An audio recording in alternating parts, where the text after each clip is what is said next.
북한 문제를 중심으로 이번 주 진행된 한반도 외교 안보 뉴스를 심층 분석하는 북한 리포트 시간입니다. 네, 오늘도 한평정책연구소 왕선택 글로벌 외교센터장과 함께합니다. 어서 오세요. 네, 안녕하세요. 네, 안녕하십니까. 네. 자, 한국과 미국, 일본이 북한의 미사일 정보를 실시간으로 공유하기 시작했습니다. 네. 북한의 위협 대응에 어느 정도로 도움이 될 거로 보십니까? 군사 기술적인 차원에서 보면 뭐 상당히 도움이 되지 않을까라고 생각을 해볼 수가 있습니다. 네. 북한의 미사일에 대한 정보라고 하면 크게 세 가지 단계로 구분할 수가 있죠. 미사일이 처음에 북한에서 발사하는 상황, 그리고 비행하는 상황, 네. 그리고 그것이 어딘가에 떨어져서 이제 그 폭파가 되죠. 이제 착탄이라고 하죠. 네. 탄착점.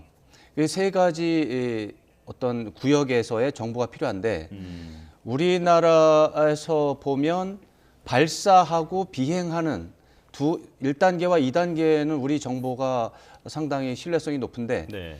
그 지구가 둥글다는 그런 문제 때문에 이 그 동해 바다에서 떨어질 때 어떻게 떨어지는지, 어디에 떨어졌는지, 정확하게 떨어졌는지 이 부분에 대해서는 좀 부족하다고 합니다.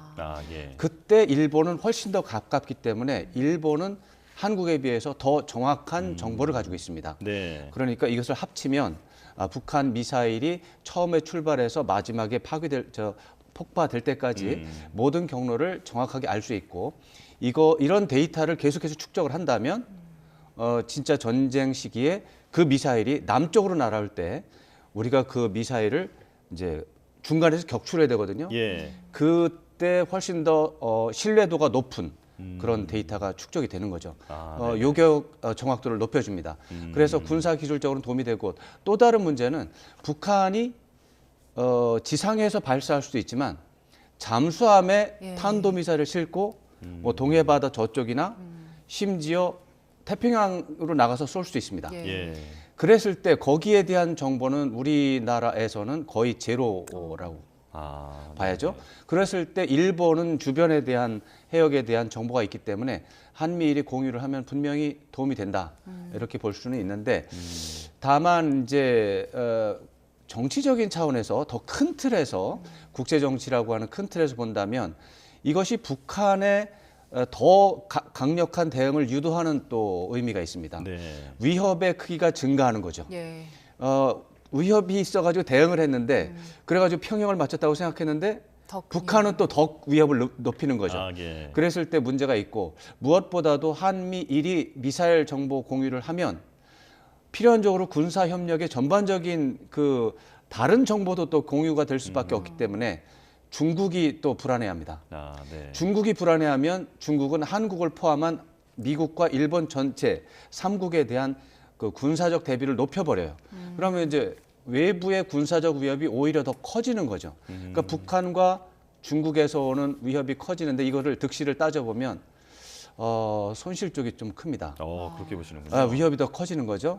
그러니까 이번 한미일 실시간 정보 공유에 대해서 100점 만점에 100점을 받으려면 남북 관계와 한중 관계를 개선을 시켜서 위협을 낮추는 노력을 해야 됩니다. 네. 그러지 않으면은 지금의 실시간 정보 공유는 단기적으로는 좀 안심이 되지만 장기적으로는 분명히 손해가 된다. 그래서 앞으로 외교적으로 이걸 보완하지 않으면 이거는 나중에 좀 실패다 이런 네네. 평가를 받을 수 있습니다. 어려운 숙제네요. 그렇죠. 19일부터 공유 체계가 가동되기 시작했고 그 그렇죠. 전날에 북한이 ICBM 발사했잖아요. 그렇죠. 김태우 차장이 이번에 북한이 발사한 배경으로 윤석열 대통령 외국 방문 일정을 좀 의식한 것 같다 이런 얘기를 했더라고요.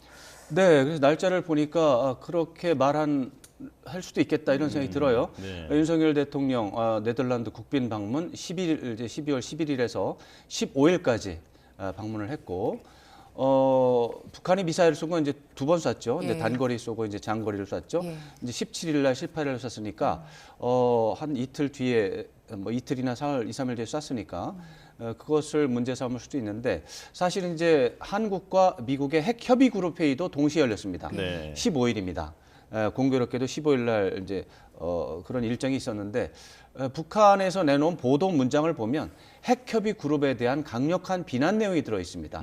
그러면서 ICBM 발사를 정당화하고 있습니다. 네. 이것은 제가 볼 때는 공교롭게도 그 대통령 방문 일정과 이제 맞물려 있긴 하지만 한미 핵협의 그룹 그리고 한미 핵협의 그룹에서 합의되고 발표된 내용에 대한 북한의 공개적이고 노골적인 반발이다 이렇게 좀 볼 수가 있고 네. 이것은 이제 남북 관계나 이제 뭐 이런 것을 본 거고 사실 북한은 자기 국내 정치 일정이 있습니다. 북한은 연말에 이제 한 다음 주 정도면 시작이 될 것 같은데 노동당 전원회의를 열어서 지난 1년 동안의 정책의 성과를 총결산하고 내년도 정책의 방향 기조를 정하는 회의가 있습니다. 예. 네. 그러니까 1년 결산을 하면서 김정은 위원장이 군사 외교 부분에서 위대한 성과를 거뒀고 미국과 어떻게 보면 이제 대립하는 상황에서 위대한 어떤 성과를 냈다. 이렇게 자랑을 해야 됩니다. 네. 그런 것을 하기 위한 하나의 뭐 알리바이랄까요? 그런 것들을 미리 깔아놓았다. 이렇게 볼 수가 있어서 제가 볼 때는 대외적인 환경보다는 북한 국내 정치적인 차원에서 ICBM을 쐈을 것이다. 이렇게 말하는 것은 다시 말하면 윤 대통령이 네덜란드 안 갔어도 예. 한미 핵협의 그룹이 열리지 않았어도 ICBM을 쏠 수 있었다. 이렇게 네네. 생각을 하는데 이제 ICBM을 쏜 거는 뭐 다른 또 뭐 전술적인 또 평가 가능하지만 크게 봐서는 국내 정치적인 요소가 조금 더 크다 이렇게 보겠습니다. 네. 북한이 이전에도 도발을 할 때 그 책임을 좀 우리 쪽으로 넘기는 일이 많았잖아요. 그렇죠. 이 북한의 전술이라고 하는 것은 자기네들이 워낙에 뭐 강하고 흉포한 존재라서 주변을 위협하는 게 우리의 취미다. 이래서 하는 게 아니고 네네. 미국과 전쟁을 하고 있는데 미국에는 무지막지한 핵무기가 너무나 많기 때문에 무서워서 핵무기를 만든다. 네. 그래야만 자기가 살기 위해서 핵무기를 만드는 것이다라고 선전하고 있습니다. 그럴 때 미국과 한국의 어떤 군사 훈련 아니면 뭐 핵과 관련한 협의 이런 것들이 나올 때마다 그거 봐라. 한국과 미국이 우리를 위협하지 않냐. 그러니까 우리가 핵무기 만드는 건 정당하다. 네. 이런 논리로 사용하고 있고 그런 어떤 심리전, 선전선동의 일환으로 해석할 수 있겠습니다. 네네. 자, 그런가 하면 김정은 위원장이 이번에 화성 18형 발사한 뒤에 이제 네. 나왔던 그런 메시지 같은 게 좀 주목이 되는데 더 강경하게 앞으로 대응하겠다라고 얘기를 하고 있거든요. 그렇죠. 그런데 여기를 또 자세히 읽어보면 어떤 자신감 같은 것도 좀 느껴지는 것 같아요. 네. 자, 이 김정은 위원장 발언 어떻게 분석하셨습니까? 네, 굉장히 복잡한 요소들이 좀 있는 것 같은데 말씀하신 대로 이 좀 자신감 같은 게 있는 것처럼 보여요. 예. 그런데 김정은 위원장이 그렇게 위협을 하고 하면 한국과 미국이 무서워서 쉽게 말해서 쫄겠느냐? 아, 네네. 안 쫄죠. 오히려 김정은 위원장이 핵 선제 타격에 대한 그 위협 협박의 수준을 높이면 한국과 미국도 대응 수위를 높이게 됩니다. 네. 그러니까 그런 것들을 계산을 할 텐데도 김정은 위원장이 저렇게 협박을 하고 이제 하면 안 되는 얘기들을 하죠. 제가 볼 때는 이건 국내 정치욕입니다. 네. 북한 주민들을 향해서 거대한 미국과 북한이 이제 대결을 하고 있는데 미국이 북한을 공격하지 못하도록 확실한 대비가 있다 나에게는. 네. 미국이 핵 도발을 할 수가 없다. 왜? 우리에게 핵무기가 있으니까 이것을 쏘겠다고 이제 쏠 수가 있으니까 이제 그런 식으로 해서 국내 정치적으로 도움이 되는 발언입니다. 그러나 네. 국제 정치 차원에서 외교 정책 차원에서 저런 식으로 얘기하는 것은 뭐 평화라든가 이런 것들을 그러지 않습니까? 국가의 존엄, 국권 수호, 국익 사수는 강력한 힘에 의해서만 확실하게 담보될 수 있다. 네네. 굉장히 멋있는 말이죠. 그러나 말씀드린 대로 이렇게 위협을 하면 한국이나 미국이 가만히 있겠냐고요. 그러니까 더 이제 군사력을 증강을 하게 되죠. 손해입니다. 결국 네. 이렇게 얘기하는 것은. 그런데도 이렇게 하는 것은 국제 정치 이런 맥락보다는 김정은 위원장은 국내 정치에 집중하고 있다. 그래서 김정은 위원장이 위대한 성과를 거뒀다라고 주민에게 선전한 그 상황, 그것에 집중하고 있다. 이렇게 해석할 수 있습니다. 예. 네네. 미국에서는 북한이 이번에 ICBM 발사한 거 두고 일단 강력하게 규탄은 했지만 그러면서도 평화적 해결, 대화 가능성은 열어둔 것 같아요. 근데 북한이 대화 응하겠습니까? 안 하죠. 지금은 북한이 대화에 응할 생각이 전혀 없습니다. 그렇지만 미국의 입장에서는 또 패권 국가로서 전 세계적으로 안보 문제를 자기가 이제 미국이 관리를 해야 되는 그런 어떻게 보면 뭐 의무 아닌 의무죠. 그건 패권 국가의 뭐 역할이라고 봐야죠. 근데 지금 우크라이나에서 전쟁이 났고 이스라엘 하마스 전쟁 났고 이런 상태에서 한반도에서도 군사적 긴장이 고조가 됐을 때 미국이 감당하기 어렵습니다. 그런 상황에서 한반도에서 어쩌면 타이완이나 중국 쪽에서 군사적인 충돌이 나지 않으면 좋겠다. 이게 미국의 기본적인 접근법입니다. 그런데 사실 국방부 대변인의 발언에서 예. 그 지금 말씀하신 내용이 나왔는데 그냥 막연하게 말한 게 아니라 이제 기자가 질문을 한 것에 대해서 답을 한 거예요. 네. 기자의 질문 내용이 이런 거였습니다. 북한에 대해서 앞으로 김정은 위원장을 참수하는 쪽으로 북한에 대한 정책을 이끌어 갈 것인가라는 질문을 한 겁니다. 네. 그러니까 너무 과격한 질문을 한 거잖아요. 그러니까 이제 미국 입장에서는 뭐 그럴 수도 있고 이렇게 하면 이제 큰일 나는 거죠. 왜냐하면 전부 다 보도가 미국의 정책이 김정은 위원장 참수 쪽으로 간다라고 쓸 거잖아요. 그러니까 그게 아니다라고 하면서 미국은 북한에 대해서 북한을 규탄하지만 외교적인 해결책은 열려 있다. 북한은 대화에 응해야 된다. 우리는 그쪽으로 항상 해왔다. 라는 것을 강조를 한 것입니다. 네네. 다시 말해서 대북 정책에 있어서 김정은 위원장 참수라고 하는 개념은 미국의 정책에는 없다라는 말을 이제 없다라고 하는 말을 하기 싫으니까 애둘러서 얘기하는 거다 이렇게 봐야 되겠습니다. 예. 자, 김여정 노동당 부부장의 그 메시지도 한번 분석을 해볼까 하는데 조금 전에 김정은 국무위원장은 한마디로 국내용 메시지를 강하게 낸 것 같다. 네, 이렇게 말씀을 해주셨잖아요. 근데 김여정 노동당 부부장의 그 유엔 안보리 논의 비난, 이 성명을 보면 그 최근에 표현은 또 조금 순화됐다라고 하더라고요. 맞습니다. 이건 왜 그런 건가요? 제가 봤을 때는 김여정 부부장의 담화가 초기에는 굉장히 거칠었습니다. 이게 뭐 30 전후에 관리가 쓴 그런 문장이 맞나 싶을 정도로 어떤 초딩이나 중딩이 쓴 문장처럼 굉장히 거칠었어요. 그런데 이게 몇 년 지나면서 굉장히 순화되고 어떻게 보면 이제 외교부 외무성 관리들의 도움을 받은 그런 식으로 순화가 된 것 같은데 이번 문장이 특히 더 많이 순화가 됐습니다. 해야 될 메시지는 정확하게 들어가 있고 외교적인 어떤 그런 것도 다 지키고 있고요. 제가 볼 때는 그래서 김여정 부부장도 그렇고 김정은 위원장도 그렇고 국가 운영의 경험이 10년 이상 됐거든요. 그러면서 좀 경험이 쌓여서 좀 안정적인 상황이 된 게 아닌가.